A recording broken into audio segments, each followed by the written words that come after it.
ఎందుకమ్మా యేసుప్రభు నమ్ముకున్నామంటే, నాకు దేవుడు స్వస్థపరిచాడండి అందుకు నమ్ముకున్నాను అంటారు కొందరు. నాకు దేవుడు జాబ్ ఇచ్చాడండి అందుకు నమ్ముకున్నాను అంటారు. స్తోత్రం, పర్లా.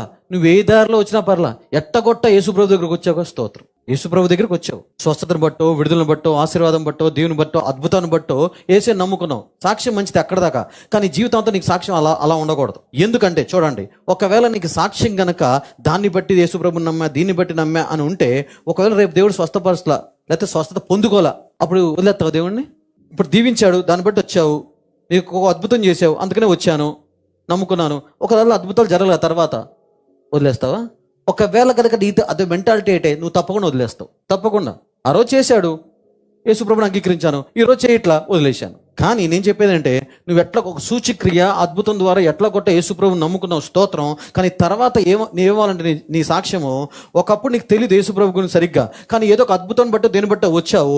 ఆ తర్వాత ఈ మనసు ఎలా మారాలంటే, ఎవరన్నా యేసుప్రభుని ఎందుకు నమ్మావయ్యా అని అడిగితే అద్భుతం చేశాడు అని ఉండకూడదు సాక్ష్యము. తర్వాత ఎలా మారాలో తెలుసా? ఏమండి, యేసయ్య దేవుడు కాబట్టి నమ్మానండి, ఆయనే సత్యము, మార్గము, జీవము, ఆయన ద్వారానే మోక్షం అని అర్థమైందండి, ఆయన తప్ప వేరొక దేవుడు లేడండి, అందుకు ఆయన నమ్మానండి. ఇది సాక్ష్యం ఉంటేనే జీవితాంతం ఉంటావు. లేకపోతే నాకు అదొచ్చింది, ఇదొచ్చింది, స్తోత్రం, మంచిదే ఎట్టగొట్టొచ్చో దేవుడి దగ్గరికి, స్తోత్రం. కానీ నిలబడాలి, చివరిదాకా ఉండాలంటే. అందరికీ నిలబడాలని చివరిదాకా ఉందా, లేకపోతే ఒక 4 రోజులు 2 రోజులు, ఒక నెల 2 నెలలు దేవుడిని వాడుకుని పక్కన పెట్టేద్దాం ఏటీఎం మిషన్ లాగా? Not like that.